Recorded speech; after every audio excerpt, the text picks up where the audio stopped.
के समस्तीपुर जिले के हसनपुर प्रखंड के अंतर्गत दूधपुरा में एक युवक ने सिंचाई विभाग में एसडीएम बनकर दूधपुरा पंचायत के साथ साथ हसनपुर प्रखंड का नाम रोशन किया है। इनके परिवार का आर्थिक स्थिति इतनी कमजोर है कि इनकी मां ने प्राइवेट कोचिंग में पढ़ाकर और पिता भारतीय जीवन बीमा में LIC करके अपने दोनों पुत्र को पढ़ा लिखाकर बड़े अफसर बनाने का काम कर रहे हैं।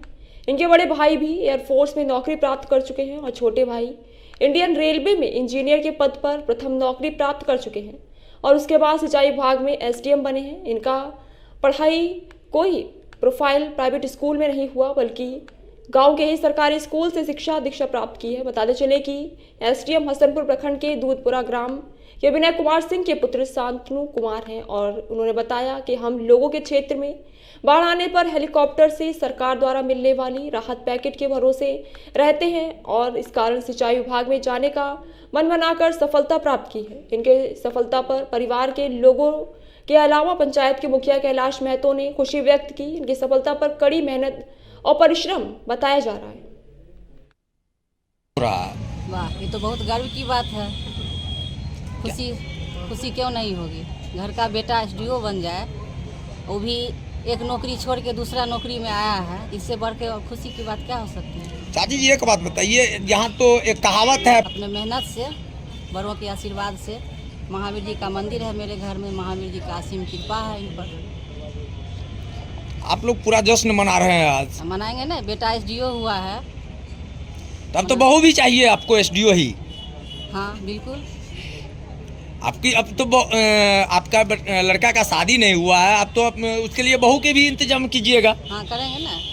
तो उसके लिए कोई स्पेशल डिमांड वगैरह है कि लड़की का क्वालिफिकेशन कैसा चाहिए? जिस जॉब में है उस जॉब वाली लाएंगे।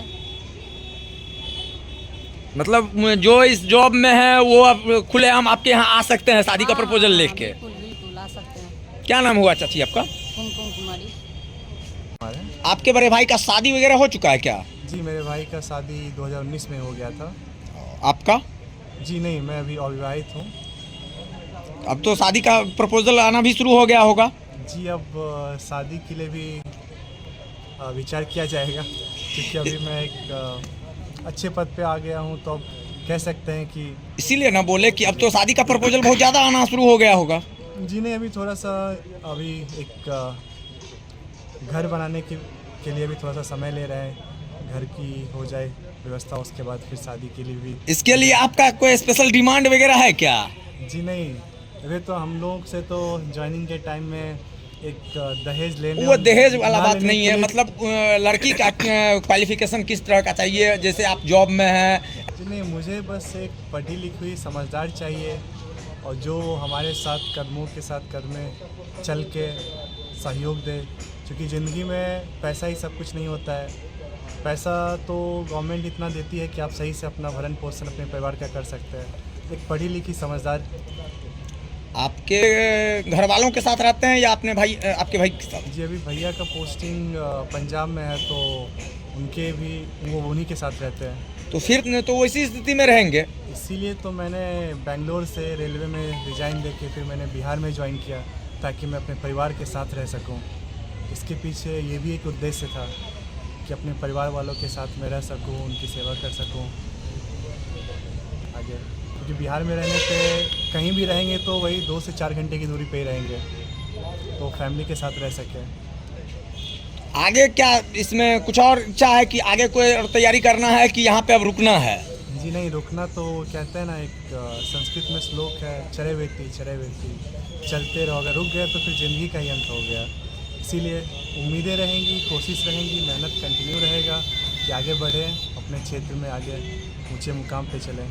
आपके गांव आने के बाद हम लोग जैसे अभी दूधपुरा इन किए हैं, तो आपके गांव में खुशी का माहौल दिखने को मिल रहा है। ये परिवार और समाज के लिए एक गौरव की बात है कि उनका एक बेटा आगे बढ़ा, इतने अच्छे पद पे पदासीन हुआ है। ये मेरे लिए भी बहुत खुशी की बात है और हर्षोल्लास की बात है। गांव वालों के लिए भी हर्षोल्लास की बात है कि उनके गांव का बेटा इस पद पे पहुंचा है।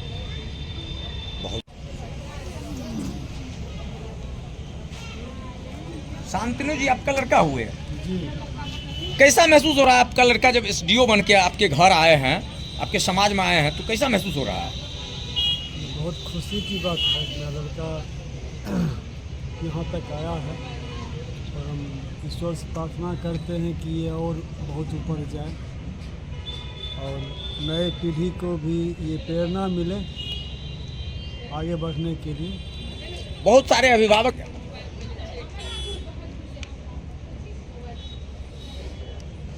संतोष करके बैठना तो ये कायरता की निशानी है। संतोष जो है, जो परिश्रमी व्यक्ति है ना, वो हमेशा आगे बढ़ना चाहते हैं और आगे बढ़ना चाहिए। और क्या कहें। क्या नाम हुआ चाचा आपका? विनय कुमार सिंह।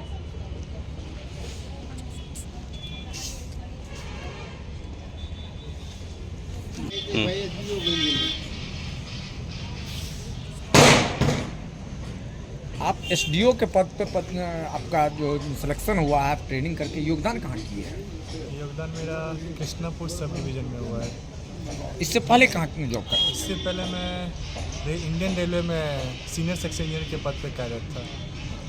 वहाँ पे मैंने 3 साल अपनी सर्विस दी। उससे पहले मैंने अपने कॉलेज NIT कैलीकट केरल से सिविल इंजीनियरिंग में किया। उससे पहले की सारी अपनी पढ़ाई बचपन से लेके 10वीं तक यहीं दुधपुरा से ही रह के मैंने किया था।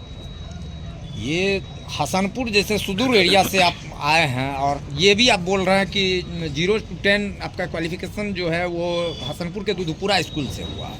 जी, क्लास 1 से लेके 8वीं तक यहीं से, फिर मैंने 9वीं और 10वीं की पढ़ाई दोसा हायर सेकेंडरी से की थी।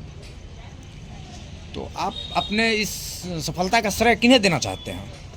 मैं अपने सफलता के श्रेय मेरे परिवारजन, मेरे भाई लोग, स्पेशली मेरे दादाजी जो कि अभी स्वर्गीय हो चुके हैं, बट उनका बहुत ही अभूतपूर्व योगदान मम्मी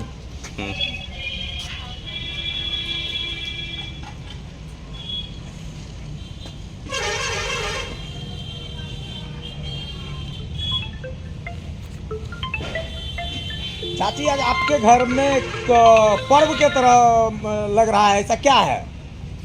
ऐसा है जो बरसों वर्ष की तपस्या के बाद आज ये चीज़ देखने को मिला है, सुनने को मिला है और महसूस हो रहा है। जो एक बच्चा बहुत मेहनत से या बहुत परिश्रम करके अपने जगह को हासिल किया है अपने, इसमें इसके बड़ा भाई का भी बहुत बड़ा योगदान है। जी, तो अभी के युग में है या फिर नौकरी बहुत दुर्लभ चीज़ है या भगवान मिलने जैसी बात है, लेकिन जब दोनों भाई अपना कठिन मेहनत से जब अपने मुकाम को या अपने जगह पे आया है, तो अब ऐसा लगने लगा है अगर सतत परिश्रम और मेहनत करने के बाद कोई चीज़ दुर्लभ नहीं है, कठिन नहीं है। अगर बच्चा मेहनत करेगा और धैर्य से रहेगा, क्योंकि इसको भी पढ़ाई के क्रम में बहुत समय लगा है, समय भी लगा है, तो मेहनत करने से आदमी अपना ये सफलता उसको जरूर मिलती है। आप गृहिणी के अलावे एक साइड ये कॉन्वेंट में जैसे है, गांव में प्राइवेट स्कूल में ट्यूशन तरह पढ़ाती थी, बस छोटा बच्चा को 5 से अंडर 5। हाँ, अंडर 5। आप अपने बच्चों को, दोनों बच्चों को, दूसरे गार्जियनों के लिए क्या संदेश देना चाहेंगे बच्चिया?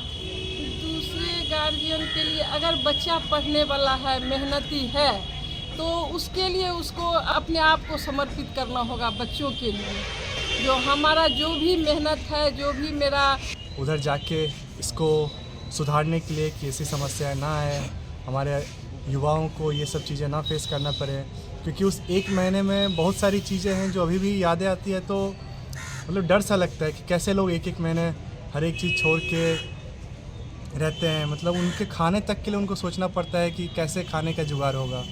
तो जब राशन पहुंचाया जाता था हेलीकॉप्टर से, तो उसके भरोसे रहते थे हम लोग, घर पे गिराया जाता था। 1 महीने तक बाज़ार तो बंद रहता ही था, कोई भी स्रोत नहीं रहता था घर में कि कैसे पैसा आएगा, कैसे खाने का उपार्जन होगा। इन सब चीज़ों से काफ़ी प्रेरणाएं मिली थी। तो फिर फाइनली मुझे मौका भी मिला कि इन सब चीज़ों को दूर करने के लिए, उस क्षेत्र में काम करने के लिए आगे बढ़े और योगदान दे। इंडियन रेलवे आप कब ज्वाइन किए थे? इंडियन रेलवे मैंने 2020 अक्टूबर में ज्वाइन किया था। तो घर आना जाना लगा रहता था क्या? जी, मेरा योगदान बेंगलोर में हुआ था, तो काफ़ी डिफ़िकल्टीज होती थी। जब कोई आवश्यक कार्य हो तभी आना पड़ता था, साल में 1 या 2 बार। इन सब चीज़ों को लेके भी फिर परिवार में भी माता पिता लोगों का भी तबीयत सही नहीं रहता था, तो ये भी एक समस्या रहती थी। तो इसलिए भी मन में ये हुआ कि घर के पास रहेंगे, घर के पास नौकरी करेंगे तो अपने घर का भी ख्याल अच्छे से रख सकते हैं, अपने समाज का भी विकास कर सकते हैं।